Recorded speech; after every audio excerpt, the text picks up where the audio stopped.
Hi, freaky friends. This is Colleen. This is Margaret. And we're the Cousins Weird. We are on the third recording of the day because we are busting them out. We are.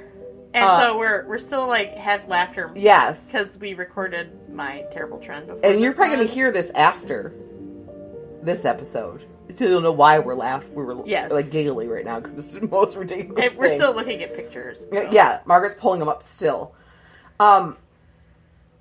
So, you know, life has been busy this summer. We have not been on a good, consistent schedule, and we're hoping that changes. But, you know, we do the best we can because we're working ladies. We are. We work. I'm a mom, but my kid's old. He's an adult. You have little people at home. I do. Plus, we're working. Plus, I do photography on the side. And Ruben's out of town this weekend. He's working. He's in Long Island. He's in Long Island? Yeah, he's at some convention with Oh, Mitch. fun. They're selling stuff. That's very fun. He's working, though. All day. And it's like all day. And he goes, "There's nothing around here." Oh, I hate that. Like where the hotel is and everything. Yeah. He's like, "There's like nothing. It's like a barren wasteland of industry." When I had to go to the first work trip I went on was to Dallas, Texas, and let me tell you, downtown Dallas is the most boring place on the planet. The only thing interesting about it was that JFK got killed there, and I know that's a sad thing to say, but that really was the only they have like a memorial museum and stuff in the. Yeah, that was the only thing. Everything else, there was a Subway and a bunch of stores you could buy cowboy boots or cowboy hats. That was it. Most boring city horrible. ever. Sorry if you're from Dallas. I'm sorry if you're from Dallas. Maybe I just saw the bad part, like the boring part. It probably has cool parts, but not that part I was in. When somebody says I live in Texas, that's what you think of. That's cowboy boots. Yeah, and but cowboy San hats. Antonio, however, probably one of the coolest places I've been. If you wear cowboy boots, I hope I don't offend you by this, but they're just heels for men. Anytime I see a man wearing cowboy boots, I'm like, he's wearing high heels. High heels. Pointy toes. It's like, why would you do that to yourself? I mean, whatever you like to wear, go for it. Because I do not judge people on their clothing because... No, but the thing is most men that are wearing cowboy boots are... Maybe people I don't want to talk to anyway. Are people who would mock a man for wearing high heels. Exactly. Even though they're wearing high heels themselves. Yeah, that's true. You're right. It's true. That's more of what I giggle at. I'm like... I went to the Odysseys and Curiosities convention not convention. It was called convention basically, but it's traveling. That thing goes all around the country, and it was in Buffalo, so I got to go to that last weekend. Expo, that was it. It's oddities. It was super cool. Like I saw some of the coolest art, some of the coolest like things I've seen. Like lots of bones and witchy stuff that I'm all into. Lots of taxidermy and jarred animals that creep me out. Like. If it's just a skeleton of an animal, it didn't bother me. But once you put the skin back on it, I don't want it. Is the episode of Wednesday when they're at the town? They go to the town for the event, and they're in this store with all the taxidermy animals and like the Game of Thrones. Yeah, that just makes me like it's like funny and horrible at the same time. And I get why it was all part of it, because this is oddities, but it was, that part makes, especially the taxidermy stuff, not so much, but the things in jars, specimens, creep me out. I didn't like it. You know what it is? It's because you know if you open that up, it's going to smell terrible. Maybe that's it. It's just because I get, like... Because you think of, like, things that come in jars or things that you eat. Yeah, like maybe soup. That's it. That's not soup. But there were some people some of the art I saw was some of the most beautiful, because I love morbid stuff, and it was some of the most beautiful... stuff, and I got so many like business cards from so many people, and I followed them on all their social medias because I'm like, I'm gonna buy something from them someday, because I bought this beautiful ring. I don't have it on today, and then I bought old antique key necklace because I just thought it was so cool.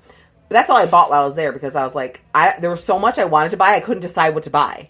Like, you ever see, like, so much stuff, like, I ended up not buying anything, because I didn't know, but I'm like, I'm taking your card, because I'm going to follow you, and I'm going to buy something from you someday, and I have so many people, it was so cool, it was like, I felt like at home there, like, there was so many people it's like, ooh, it's my people. My people, and I was like, Margaret, I should have brought, if I would have thought ahead of time, I would have brought cards for our podcast, and, like, gave them to people, because I think it would have been a great place for people to listen, because I think those are the people that would want to listen to us.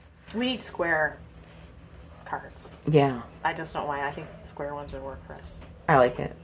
It's different. It's different. And anything new with you? School. Like, I'm not be able to start school as soon as I want, which makes me frustrated. But, you know, it is what it is. Maybe it's supposed to be. Maybe. There's a reason for it. Maybe. I try to always think that way just because it makes me less disappointed. When things don't work out the way I want, I'm like, hopefully there was a reason for that. And life is better because of it. That's what I try to think of. But right. Just to make it less disappointing. I want to do it now. I know.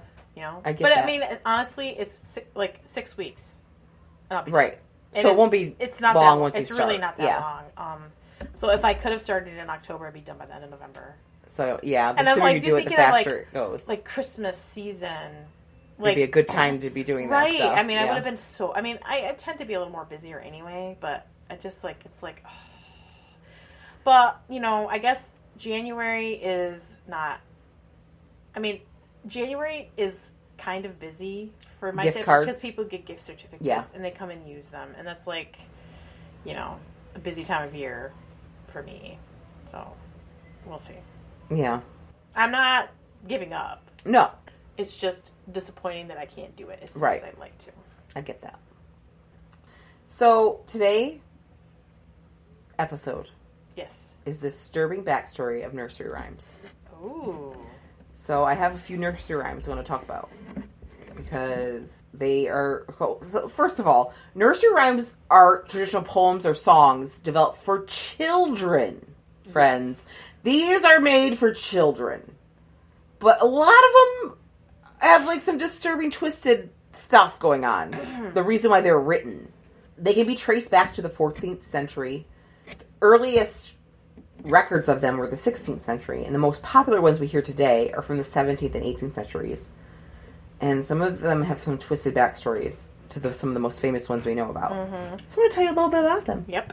I might have been a little high when I wrote this, so if it comes out jargled and weird, that's why. I did smoke some weed prior to writing these notes.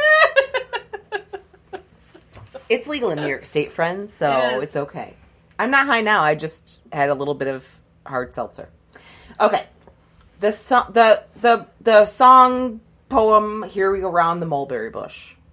The mulberry bush. The mulberry bush. Here we go round the mulberry bush so early in the morning.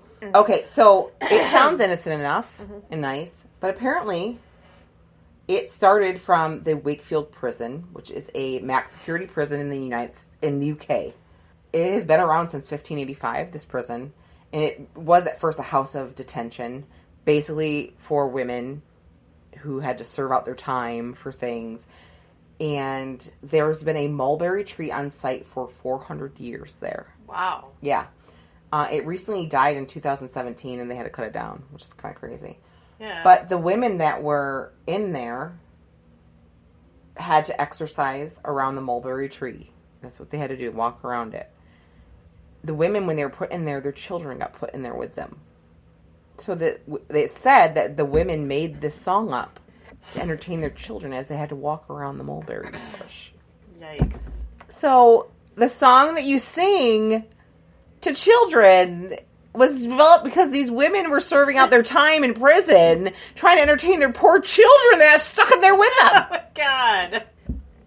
Terrible. But you know what? A lot of it is what else would the kids have done? You know, if these women were prostitutes or unmarried, right? Who's going to look after the kids? No one. In the street. Yeah. So it's probably the best thing that happened that for they them. were in the prison with them. Right. But still sad. It is sad. Because they used to put women in prison for basically anything back then. They could just put them in there.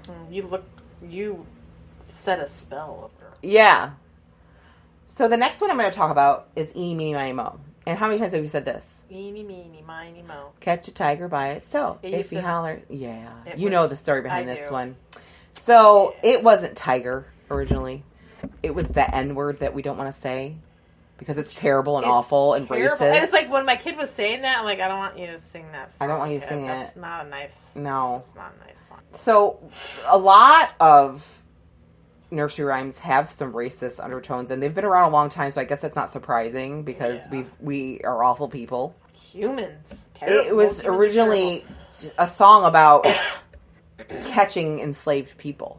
Is basically what the song was written for. That is just and it's gross awful. And disgusting. It is. And I use that. How many times have I used that in my lifetime? Like, who's going to go first or last or whatever, and you always sing it. We always did it. Always. And it was about... A decision could never be made without eeny, meeny, miny, moe. And I now, like, once you learn the reason for it, you're like, I can't believe I said those things. And I can't. And I'm never saying it again. Another 10 Little Monkeys and Do Your Ears Hang Low are actually songs that were in minstrel shows used to mock black people. Nice. Yeah. Other things that have racist backstories are Jimmy Crack Corn, Camptown Races, and Old Susanna. So all of them have racist backgrounds to them. So let's all stop singing and talking about those things. Please. Thank you. Eek. Yeah. The next one I want to talk about is Rub-a-Dub-Dub. Oh, no. Rub-a-Dub-Dub, 3 men in a tub. Mm-hmm. A little suspicious sounding to begin with, right? What did they all do in the tub together? I don't know. So apparently the original poem went, hey, rub-a-dub-ho, rub-a-dub, 3 maids in a tub. And who do you think is there? The butcher, the baker, the candlestick maker, and all of them gone to the fair. So apparently back in the day, there was a peep show at fairs that you could sit and watch women take baths. So originally... This is for children? Yes. Originally the song is talking about the peep show where men would go and watch women bathe in a tub. Ew. And it was like voyeurism. But it's like, voyeur... How do you say the word? This is totally children. We should make a song about this that children can sing. Yes, and sing about it to children. Yes. I mean, they cleaned it up by calling it 3 men in a tub, but it was just because men were the ones watching the women, and it's just weird. And they wanted to make it's extra risque when they talked about the butcher, the baker, the candlestick maker, because they were like, that was reputable people watching scandalous women bathing in the tub. Oh, God. Is what it was all about. Yes. But then we used to sing it 3 men in a tub, and that the butcher, the baker, the candlestick maker were going to the fair. It's a lot of these don't make any sense to me anyway. Like, right. I don't even understand it. Once you describe it, like, that okay, I understand. Now it makes more sense. Like, it never made sense before. But it didn't make sense before, right. So it's about a peep show, and you sing it to your children and read it in the bedtime. My favorite tub song is the Rubber Ducky song. I mean, that's cute. But that's Jim Henson, and that was dirty. Jim Henson wasn't putting dirty peep show lyrics in his stuff. Just about Ernie and his rubber ducky. Well, Ernie and Bert were gay, but that's not dirty, that's right. Perfectly acceptable. I think this one you'll know about, and I think a lot of people know about Ring Around the Rosie. Oh, yeah. I mean, Ring Around the Rosie, Pocket Full of Posy, Ashes, we all fall down. Yeah, so people believe that it's about the Black Plague. And Pocket Full of Posies is because there were so many people dying and decaying that they were carrying around sweet flowers in their pockets and things to mask the smell, so they couldn't smell it, so they were smelling things. Also, people felt at the time that posies would protect them from catching it. So that sweet smell, because you're smelling that instead of the death, that you wouldn't get the plague. Like, that was a thought process. I guess so they thought if they smelt it, they would get it. Let's think about how we're all going to fall down and die. Yeah. Ashes to ashes, because we all fall down. Yeah, ashes to ashes, not only is it like death, ashes, from ashes become ashes, like a Christian kind of way of thinking. Also, one of the things that they did to slow down the spread was to get rid of the bodies, so they burned them, and to dispose of the amount of bodies they had to dispose of, they had to burn them. So, Ring Around the Rosie referred to the reddish rash that people would get. It was a ring-shaped rash the plague had, so Ring Around the Rosie. We all fall down obviously refers to the people dying, since there were people dying all around people. We all are going to die. Yay! What a great sing song! About it. Be happy! Some people say it doesn't refer to the plague, since it was written 200 years later, but it still could be referring to the plague, even though it was written 200 years. Could have been saying before it was written down. Yeah, exactly. When it was first written doesn't mean it was the first talked about or saying. Right. People could have been singing it. It's like folklore, you know? Yeah. Or other... And it makes sense. Like, the proof, like, the way they line it up to what things were at the time, it makes sense that was the plague. It made sense. What else is it? Because it doesn't make sense otherwise. Another one is London Bridges Falling Down. London Bridges falling down, falling down, falling down. London Bridges falling down, my fair lady. So there are several... I can't remember the second verse. Something, shake her up with pins and needles? Shake her up with pins and needles. What the frig does that mean? Pins and needles, shake her up with pins and needles, my... Remember you catch people yes. between you? What was that about? I don't know. They don't explain that part, but there's some theories on what this song meant. One is, it's about the Viking attack and destruction of the bridge by Olaf II in Norway in the early 1000s. That they just wrote a song about it. Another one is, this one's creepy, that it talks about the human sacrifice that were offered to prevent the bridge from collapsing. It said that children were buried alive in the bridge's foundations as a sacrifice. Lovely. But I don't get what the lyrics have to do with that. I don't either. Another theory is it's just about the destruction of the bridge by age. But, okay. Like, why are we writing songs for children about things being destroyed to begin with? I don't understand. A lot of that could have been added on after. You know what I mean? Like My Fair Lady could be from the play. Yeah. It could have been something added in the 60s or 70s. Who knows? Like, most of these songs you just learn from other people. Yeah, they're just passed out. It's like the telephone game. Like, who knows what the originally lyrics were unless it was originally written somewhere and you saw it. Another one is, it's about how long it took to build the river, or build the bridge over the river. It was years of work. That it's just, that there was times where it fell down and they had to build it back up again, and that song just depicts that, which I guess is kind of capturing history, and you probably could sing that to kids. I don't know.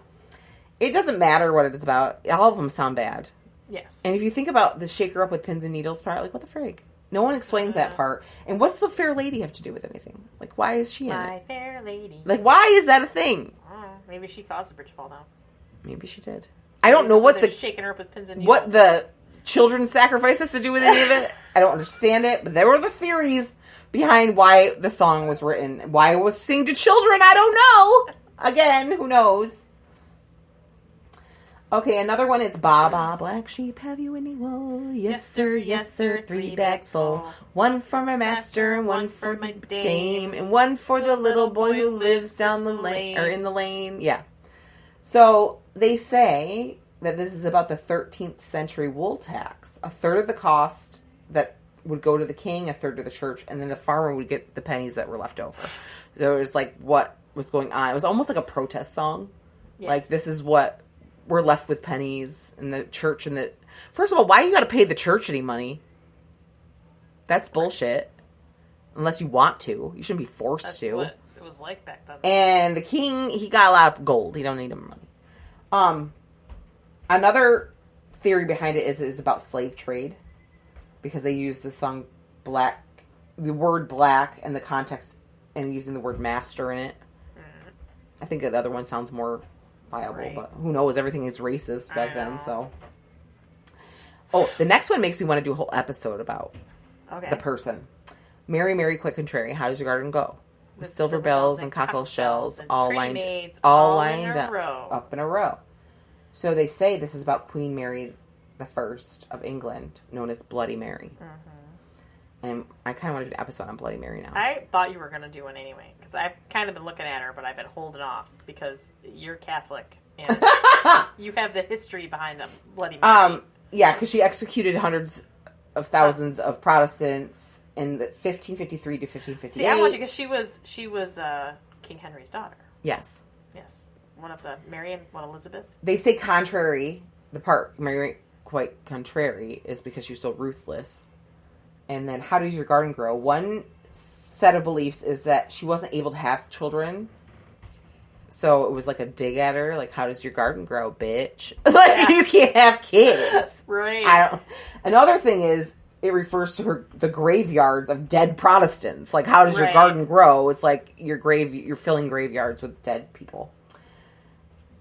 Silver bells and cockle shells are names of medieval torture devices. Silver bells are like a slang for thumb screws. And cockle shells are kind of probably what you're expecting it to be. Torture instruments attached to male genitals. So apparently she was torturing men's penises. Go girl. And then killing them. So we didn't get a guy to talk. The vice in his cockle shells. Get your cockle shells in a vice. Get your cockle shells out of a vice. Fine. Get your cockle shells in a twist. Yeah, I know. Another song that they believe is about Mary, Bloody Mary, is Three Blind Mice.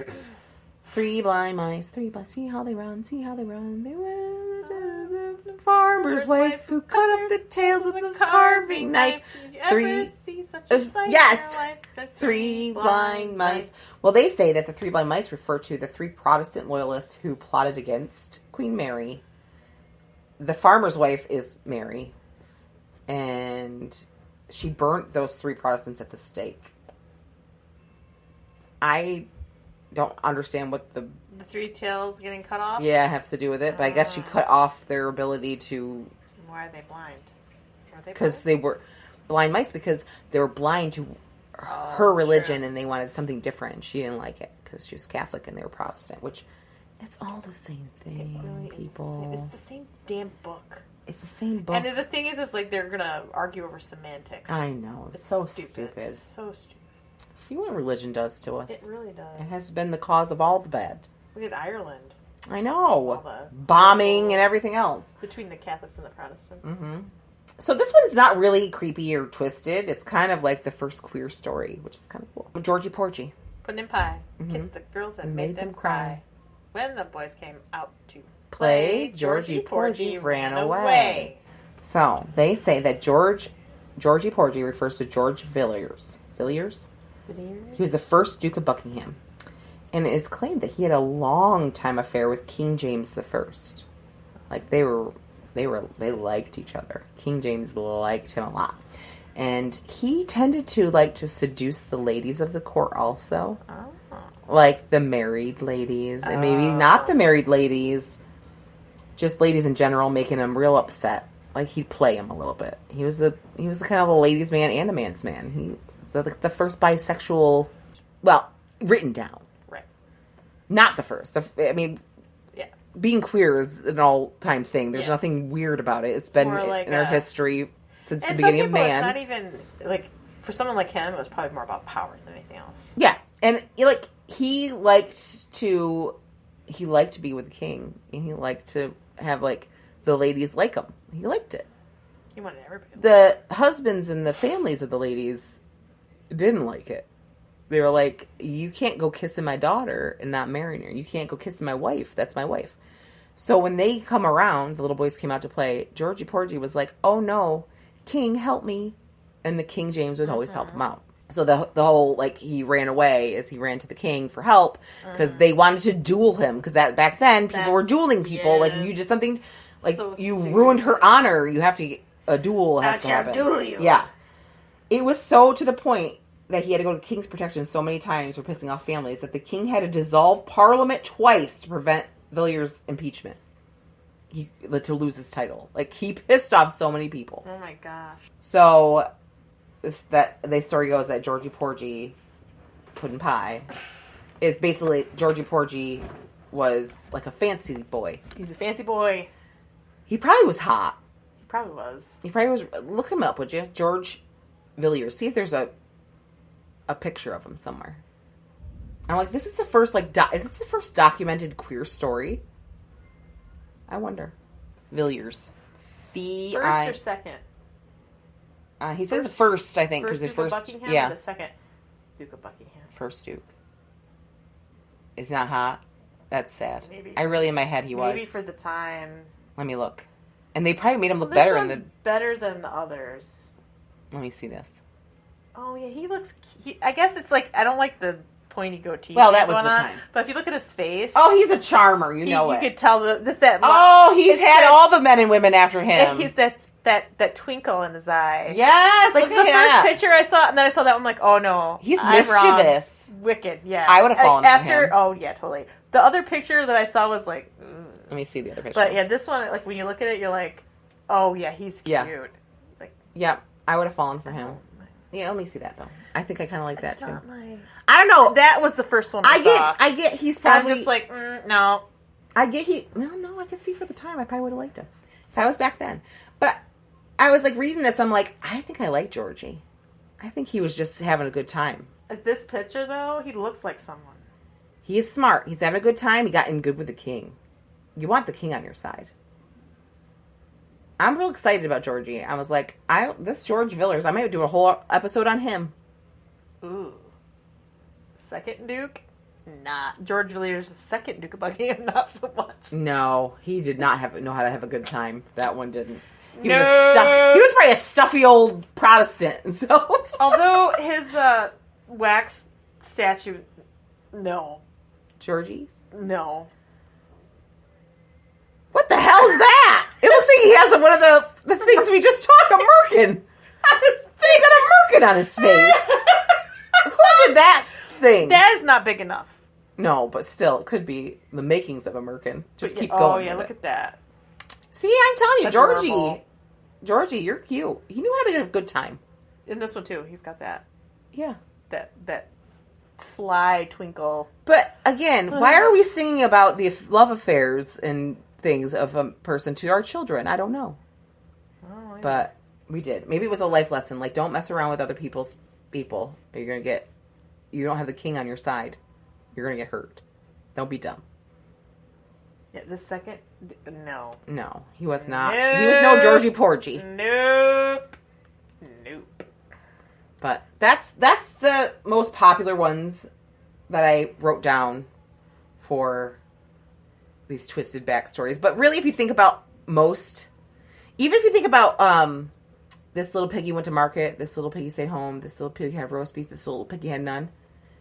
Yes. This little piggy went wee all. It's because they're killing the pigs at the market. Yes. They're not shopping. The pigs aren't shopping. They're going to the market to die. I know. So even those, if we think about all these little things that we used to sing and do when we were kids, they're creepy and awful. They were not child appropriate. Yeah, and the pig's not going to eat the roast beef. No, he was the roast beef. He was the roast pig. Yeah. So, yeah, he was the roast pig. So that's my twisted background of some of our most popular nursery rhymes. Which is fun. That was fun. But the best part was that I learned about Georgie. Georgie. Because I was like, I like him. I do too. He was a party. I think I would have been his friend. Or been in love with him. One or the other. I don't know which. Oh, you would have been both. Yeah, probably both. Would have been. And I'm like, well, if he doesn't like me, at least I can be his best friend. Oh, for sure. Party with him. Oh, yeah. He had some parties. He ended up getting killed. Yeah. Yeah. Poor guy. I should do a whole episode on him, too. Got 2 episodes out of just researching stuff. I just want to have a good time episode. I love doing episodes on interesting people from the past. Yeah. Like my the Swan King. Yeah. Yeah, he was cool. He was cool. I was watching TikTok. There's this girl on TikTok that does these things where she's talking to herself, but she's supposed to be 2 different people. Mm-hmm. And she is like, remember this song? And like, oh yeah, I love this song. And they're like, it's not what you think. And like she talks to herself and then makes herself cry. Yeah. That's what I was thinking about. I'm like, I should do one on the weird. I forgot that. I wish I could remember her name so I could shout out to people that are listening. Yes. Like who she is so they can watch her. I know I could see her. She's got reddish hair. She's super cute. Yeah, I can't remember her name. Damn it. Anyway, she's inspired TikTok, me. Right? Yeah, she inspired me. I bet I can bring her up real quick to do this episode because she talked about different things like that. I can't bring anything up because I have terrible service. That's right. Anyway, if you know who she is, that's who inspired me to do this episode because I love those. Because I'm like, oh my god, it's terrible. Every time she does one, she makes herself cry. Follow us on Instagram and Facebook. We always post pictures from our episodes. Do you want to get on there? Because there's some doozies this week. You want to see pictures from it. And if they want to contact us, what do they got to do? You can send us a direct message through Facebook or Instagram. We have in our link tree, both our sites are on there. Or you can send us an email at thecousinsweird@gmail.com. Yeah, reach out to us. Send us funny stories, spooky stories, something happened to you. If you have a request for an episode, send it on over. We love getting emails from people. It makes us so happy. Yes. So we'd like to hear your input on the episodes we've talked about already. And, more engagement we have from you guys, the more it makes us want to do more. It's just really kind of cool. If you want to support our podcast, the best way to do it is to follow us on social media, share with your friends, and rate us in the platform of choice you're in. Because the more you guys engage with us, the more we're seen by other people. Yes. And we just want to spread the weird. We do. We want to spread the weird. Yes. Normalize weirdness. That's our goal. It is. So go watch the Barbie movie. It's great. It's fantastic. I'm totally weird. I laughed. I cried. I laughed. And then I laughed. And we laughed some more. Yeah, it was so good. It was really good. I need to see it again because I know I missed some. I know. And I had to pee at one point, too. I came back in and wasn't it the Kens second were time dancing. you've seen it? That was the first time. Yeah. Well, it's playing at the Lowville Theater. It's half the price. It's so tickets. far away. $7-something a ticket, Kelly. I know, but I gotta drive all the way to Lowville. It's so far. But then Jeb's is right across the road. I do love a good Jeb's food. They have good salads. A big chef salad is so good. They're just anyway, sorry. I digress. Follow us on the social media. Share us with your friends. And if you want to support our podcast in another way, you can go to patreon.com/thecousinsweird. For $1 a month, you become a freaky friend. You get a free sticker and bonus content. And for $5 a month, you're a terrible trender. You get a free sticker, bonus content, and ad-free episodes and a quarterly Skype chat with us. And we can talk about, nursery rhymes and shit if you want to. And the terrible trends. And the terrible trends. And coming up. All sorts of things that maybe you never wanted to know, but now do because of us. Again, we're normalizing weird. It's okay. It's the best part of life. Because when you're weird, you're fun. Yeah. So, I think that's it. Right. This is our third recording today, and I'm slap happy at this point. Slap happy at this point. Stay freaky. Bye. Bye.